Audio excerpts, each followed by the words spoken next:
That is what we experience in transcendental meditation when we transcend, when we go beyond the surface level of thinking. Now, this state can stay with us all the time, and that we call higher state of consciousness, which is cosmic consciousness, in which we are always aware of ourselves, yet aware of the environment also. We have also God consciousness and unity consciousness, in which we know that everything is consciousness, but these are higher values. Viewers, we saw in part one a philosophical conversation with Dr. Nader about different ideas on consciousness, on determination, determinism, free will, where things come from, all of that in the Vedic context. So welcome back, Dr. Nader, for the second session. I would like to build on it and take the conversation further into topics like artificial intelligence. I would love to do that with you in this session. Beautiful. We can do that. It's great. So I wrote a book on artificial intelligence and the future of power, and 5 battlegrounds. And one of the things I discuss in that book is the difference between artificial intelligence and artificial consciousness. And here is my view, and I want your comment on it. For a machine to be intelligent, it doesn't have to be conscious. A car is not conscious, but it can replace the job of an intelligent driver. A drone can do intelligent work. Facial recognition can very intelligently differentiate people without being conscious. So if you look at the experience as first person, second person, and third person, first person is my experience of myself. I am Rajiv. I have a self. I've experienced myself, who I am, kind of idea.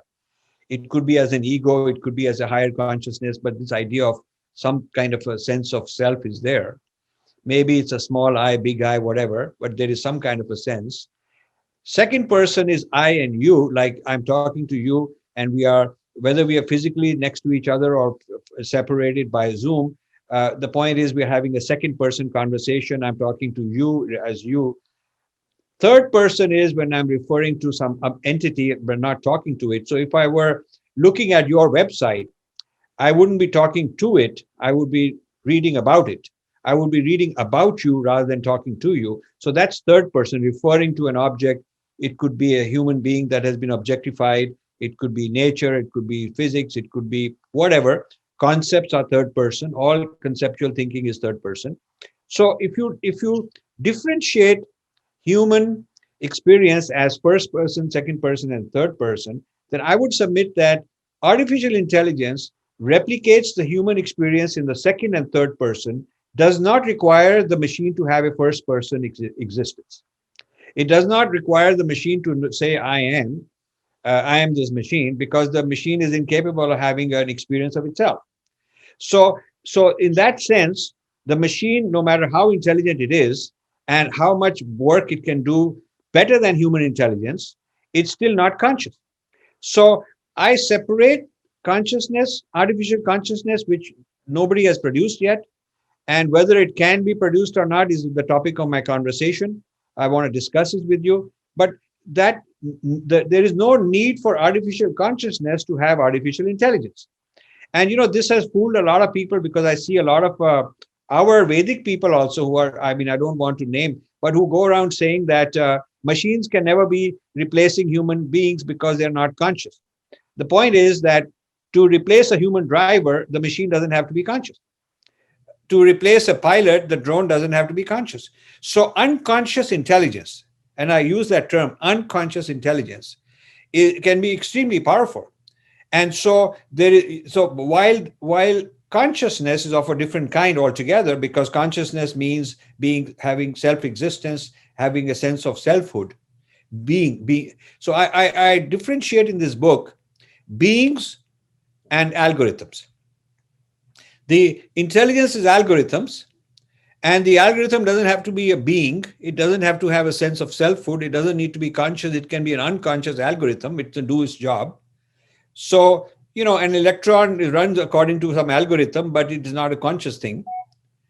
So what do you think of this as a differentiation between consciousness and artificial intelligence? And then I can build on it and discuss some more. It really becomes a question of definition in this case. If we define a cutoff point at which we call it consciousness and below which we say it is not consciousness, then of course this is completely accurate and perfectly describes the reality. So we can call it, like many philosophers and scientists of mind, they call it meta-consciousness, which means I am aware of being aware, for example. I am aware of myself, I know myself. So it's a self-representation rather than pure phenomenal consciousness, which means the sense of experiencing something. So many thinkers would put the cutoff line in terms of what consciousness is at one level or another. So, human consciousness of meta-consciousness, being conscious of oneself, being conscious of being conscious, being conscious of future events and planning, being conscious of belonging, etc., to a society, of knowing, the laws of nature.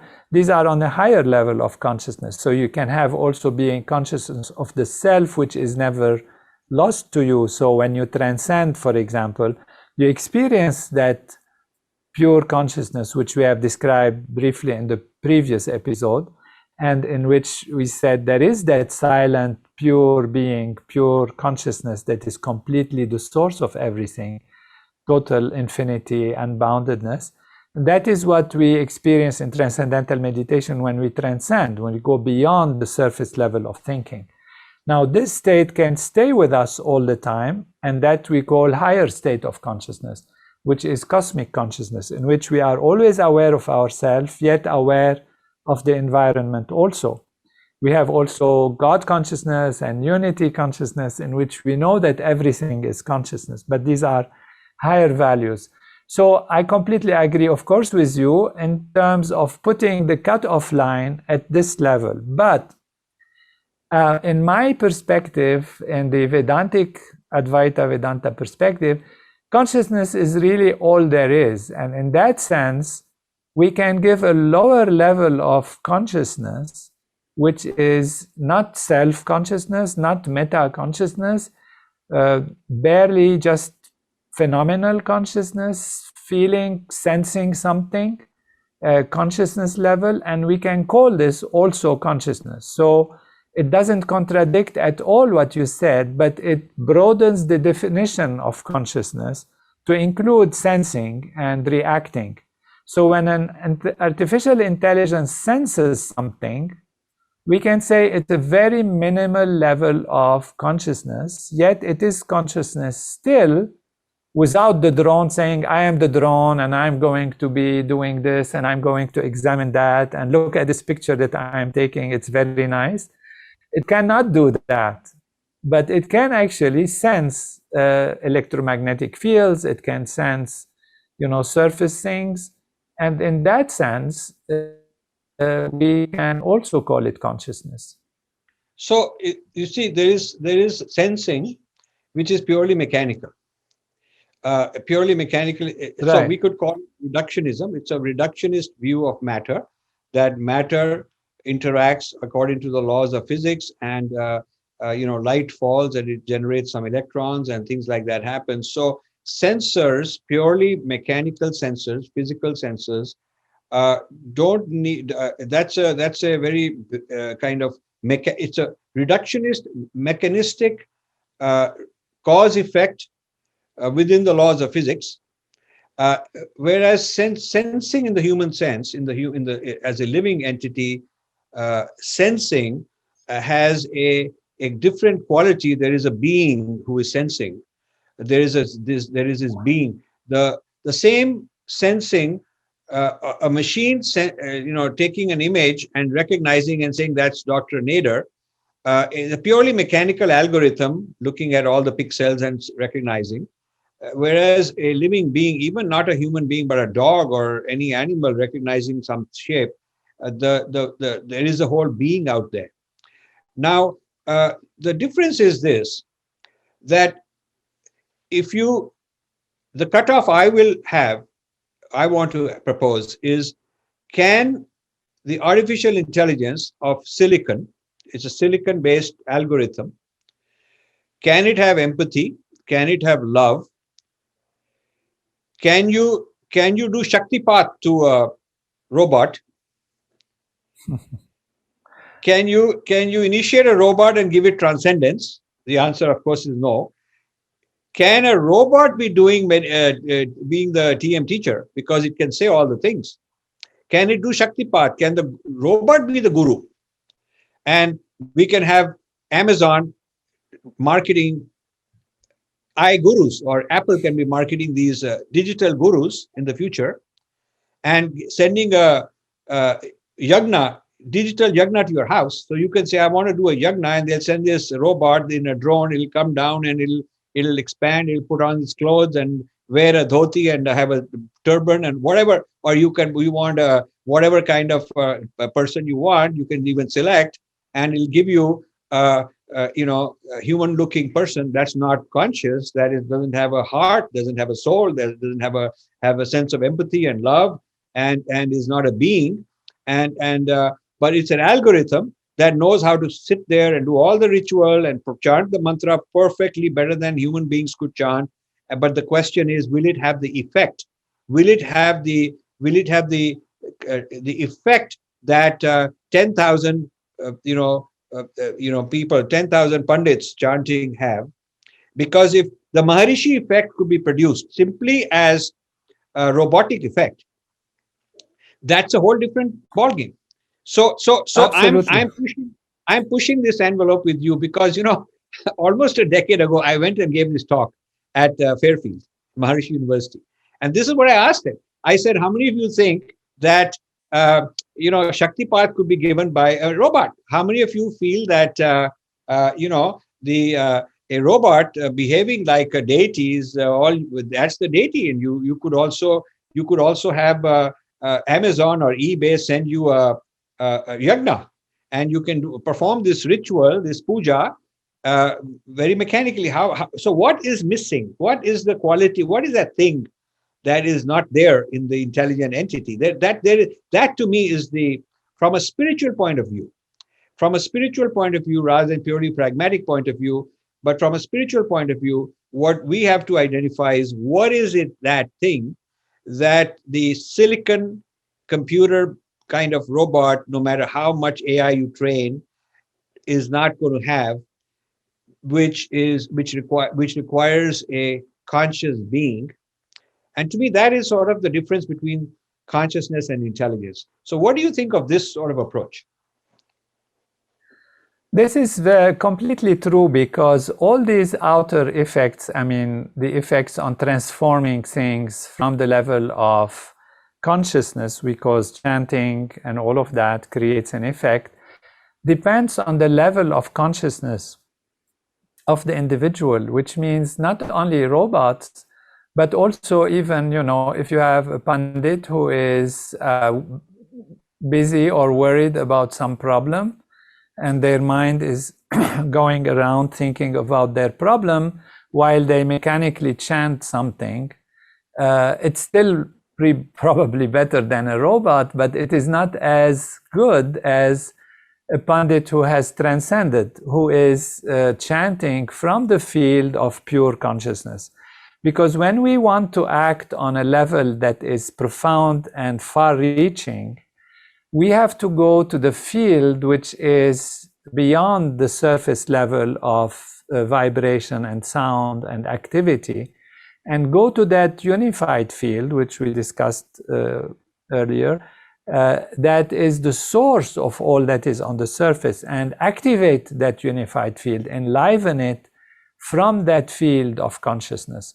Now, a human being has already in their physiology the structures of the dynamics of consciousness, as the research I have done under Maharishi's guidance has shown, that we are a replica of Veda. And we have said in the previous session that Veda is a blueprint of reality, of the laws of nature, of the physical body also. And so we have within us already the blueprint being expressed on a physical level. And that leads to physical meaning, consciousness in its dynamics on the highest level.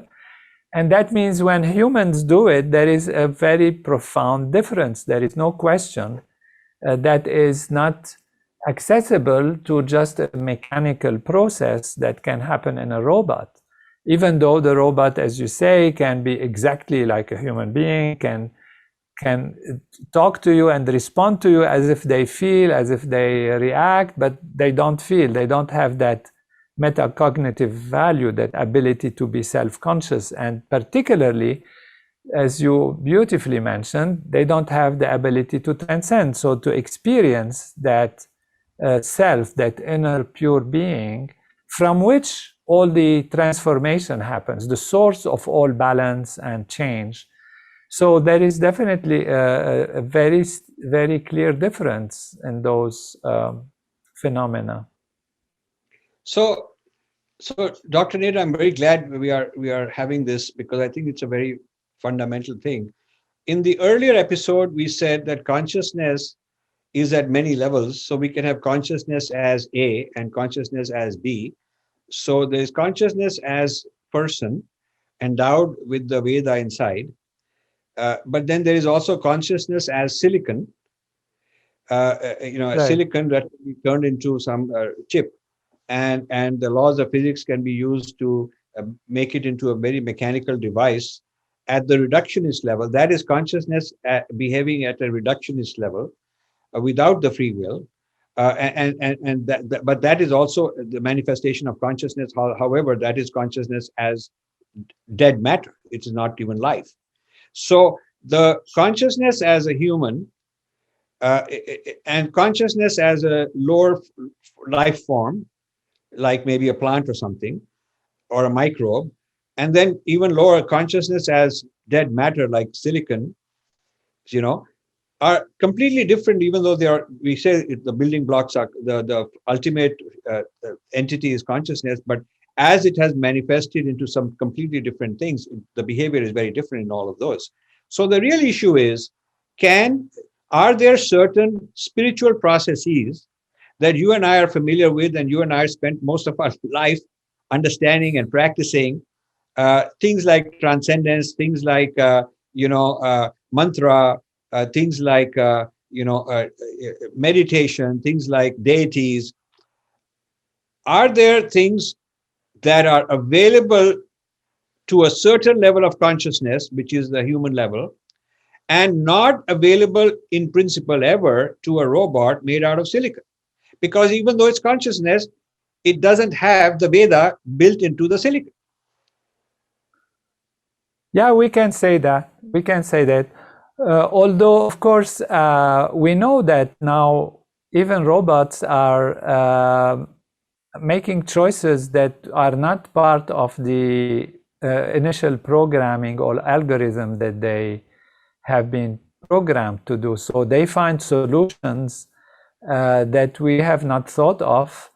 And of course, it's robotic, but it's still amazing. Some of the readings that I have, you must know more, much, of course, where they actually become quite self-sufficient in a sense in learning and growing and making new choices. And therefore, we don't, of course, underestimate the ability of robots to make choices and protect themselves and have a sense of self-maintenance in a sense. So it still is not Veda, it still is not, and therefore they will still not have access to that level of consciousness that we humans can have. So I think this is a very important point, because I think this is where a large number of AI people have misunderstood the consciousness in the following sense. Yes, machine learning can train an algorithm to make decisions that the trainers, the humans don't know how it made. But the Right. reason for that is not consciousness at all. The reason for that is it's basically a pattern recognition that is looking for, there are these engines, there are these AI engines that Google has, the Chinese have, and various people have, that have more than 1 billion parameters. Like, let's say you and I were training a child based on 10 parameters, and based on the rules, if the temperature is like this and the weather is like that and this and that, then you wear a jacket, otherwise you don't wear a jacket. So let's say we have a matrix of 10 parameters to make a decision. Okay, now if I tell you that there are these AI machines today with 1 billion parameters, 1 billion parameters. Humans can't comprehend it. But machines, you can keep putting Right. a huge amount of memory. And so what they do is they Right. keep training the machines with more and more experiences called big data. So the big data is the experience that a human being cannot remember so much big data that a machine can. And a machine never forgets. We forget. Also, it's very interesting that if you have 1,000 Tesla cars going around driving and feeding camera information, and when it made a left turn, right turn, whether it was a good choice, bad choice, it's learning. That learning by 1,000 Tesla cars is being shared, and all the Tesla cars are getting the benefit of each other's experience. Whereas Right. what you are learning stays in your brain, what I'm learning stays in my brain. We do not have a collective yet. We do not have a collective thing. Also, when I die, I don't. There is no memory transplant. I can bequeath my memory and my experience to someone else. It's gone. Whereas when the Tesla machine is finished, one car is dead. It doesn't change anything because all that learning is in the cloud. It's collective learning. So you see, the it's totally mechanical. It is not anything to do with consciousness. But because of all these advantages, because you can have a matrix of 1 billion by 1 billion, 1 billion by 1 billion, billion rows and columns, you can have, and you can keep accumulating more and more experiential data. And this is so huge, and the amount of computing power required is absolutely phenomenal. And when there's quantum computing, it'll take it to another level still than we can do today. But these massive memories combined with massive speed of computing allow the machine learning to have more pattern recognition than humans can possibly have. So I cannot tell a person, maybe when it's dark, I cannot recognize their face. I cannot recognize when they've grown a beard, maybe, but the machine has the algorithms because it's looked at patterns of faces with beard, without beard. It's looked at what happens when it's 5 years older, 10 years older, what are all the ways of aging. So, in other words, the variables that the machine can be trained in is far, far exceeds any human being's capacity. So I think the reason machines can become smarter than people, and then they can be making decisions that even the programmers cannot answer how the machine figured it out, is entirely because of pattern recognition, where the complexity of the pattern is so much more than even the programmer. The programmer didn't program that pattern. He turned the machine loose. He said, okay, I give you 1 billion by 1 billion matrix. You keep feeding from camera all the sensors, and you keep making decisions, and you keep figuring out which pattern of decision is good, which pattern of decision is bad. If the pattern of the street is like this, there's a bicycle here and there's a pedestrian there, and the wind is blowing this way and the road is slippery, all the variables possible, then if you make a certain decision and it's right, it is good, you score it good. If it is wrong, you score it negative, and you keep learning until you perfect it. So one day the machine is able to drive faster than a human being and make fewer mistakes and drive in all kinds of weather conditions. And we cannot say that therefore the machine has anything to do with consciousness. It's simply pattern recognition on a gigantic scale. So I would say that the fact that machines are able to do things we can't even understand is not because they have free will or anything to do with that. I mean, they have no iota of consciousness as we understand it in the transcendent sense. It is entirely a mechanical, algorithmic device that is able to far exceed human capacity. Yeah, yeah. In that sense, of course, yes, it is completely accurate to the reality. But in terms of human capacity, the fact that we can actually reach the transcendence, which is the source of all that there is, as we said, everything is made out of molecules and then atoms, and atoms are made out of particles, elementary particles, and then we get to energy fields. And as we go deeper in nature, we find that these fields are more and more unified. So we get to the unified field of all the laws of nature from physics. And if we say that this field is actually pure consciousness, it is this field that manages the universe. And this field has not billions, it has infinite number of computing power, which maintains the forces and the laws of nature automatically and spontaneously. And we talked about karma. It maintains karma, it maintains future perception, possibilities, and balances everything. So what we have as humans is the ability to transcend and reach that field. And if we can act from that field, then we can bypass even the specific intelligence of the machines that will do practical things for us. But in terms of planning the future, in terms of living higher levels of reality and rising in consciousness, because what is, after all, the purpose of everything is to rise in consciousness and to reach unity consciousness in our reality, so we can experience bliss consciousness. Because that's another thing. Does the machine experience happiness?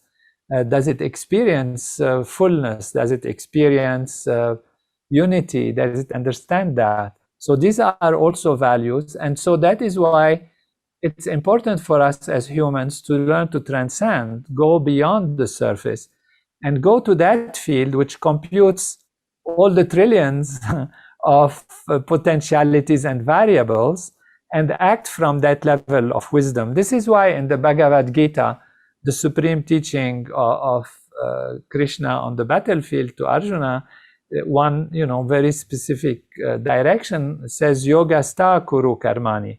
Established in being, perform action. Why? It's because then one is beyond feelings and intellect and fighting, and not on the surface level. One is established in the permanent, infinite computing power of natural law and its reality to create life and evolution and ability to grow.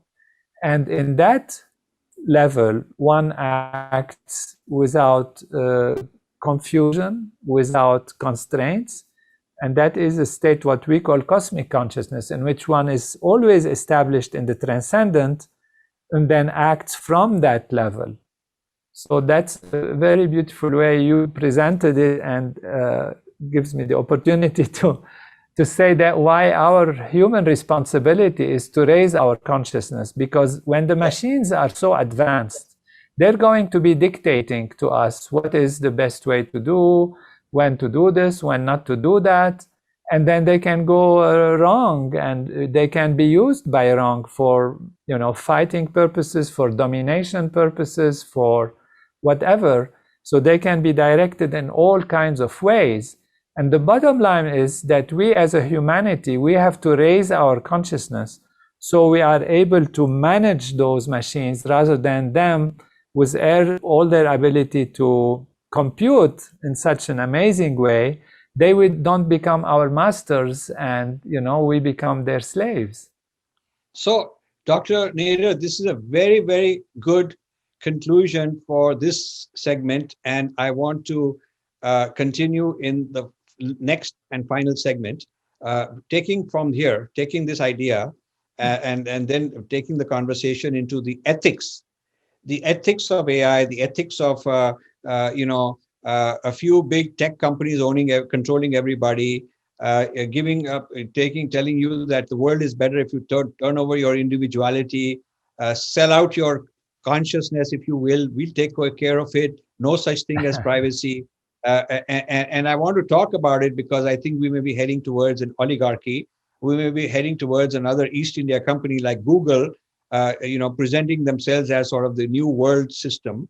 And that's such a big part of my work that I want to dedicate a whole segment to it. So we'll come back in segment 3 and talk about that. But this has been a really wonderful discussion on, the dance between consciousness and intelligence, and where does one end and the other begin, and what are the capabilities of higher consciousness that the level in silicon is not able to replicate, and that is the difference between the human transcendence and what robots can learn.